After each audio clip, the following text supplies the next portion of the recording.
আসসালামু আলাইকুম। খুব ইম্পর্টেন্ট একটা জিনিস নিয়ে কিছু কথা বলবো। হয়তো অনেকের এটা কাজে আসতে পারে। এখানে ঘটনা যার সাথে হয়েছে তার নাম হচ্ছে উর্মিলা। সে একজন নিয়মিত টিকটকার ছিল। তার ফলোয়ার ছিল লক্ষ লক্ষ, ভিউ ছিল লক্ষ লক্ষ। প্রতিদিন অগণিত কন্টেন্ট ভিডিও আপলোড করত। ভিডিও মেকআপ করার জন্য 2-3 দিন পর পর সে নতুন ড্রেস কিনত। টিকটক আইডিতে তার শত শত নাচের ভিডিও। কিনে এনেছেন তিনি দামি দামি রিং লাইট। গত সোমবার মানে গতকালের আগের দিন রাত 12টা মেয়েটি নিজ রুমে ভিডিও বানাচ্ছে। সকাল হলে আপলোড করবে নিজের টিকটক আইডিতে। ভিডিওর কাজ শেষ করে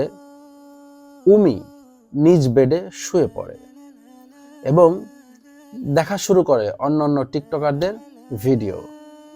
এক সময় মেয়েটি ঘুমের অতল গহ্বরে ডুবে যায়।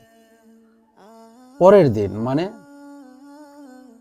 মঙ্গলবার সকাল 8টা বাজে উমির মা উমিকে ডাকতে যায় নাস্তা করার জন্য। উমি অচেতন হয়ে ঘুমিয়ে আছে। পাশে পড়ে আছে তার মোবাইলটা।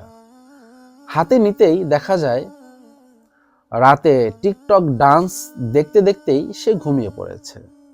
কেননা মোবাইলটি টিকটক অ্যাপসেই ঢোকা ছিল। অনেকক্ষণ ডাকাডাকি করার পরও মেয়েটি সাড়া দিচ্ছে না, মানে উমি। চিল্লাচিল্লি শুরু করলে দেখা যায় উমি গত রাতে ঘুমের মধ্যেই মারা গিয়েছে। সারা শরীর শক্ত কাঠ হয়ে আছে। উমির হাতটি মোবাইল ধরা অবস্থায় ছিল, তাই হাতটি যেমন ছিল তেমনই শক্ত হয়ে গেছে। হাতটি সোজাও করা যাচ্ছিল না। সারা শরীর শক্ত হয়ে পড়েছে। ঘুমের মধ্যে অথবা টিকটক দেখা অবস্থায় মেয়েটির মৃত্যু হয়। উমি নেই, কিন্তু রয়ে গেছে তার শত শত অর্ধনগ্ন ভিডিও। উমি আজ কবরে। যারা উমির নাচ ডান্সের ভিডিওগুলি দেখছে তারা হয়তো জানেই না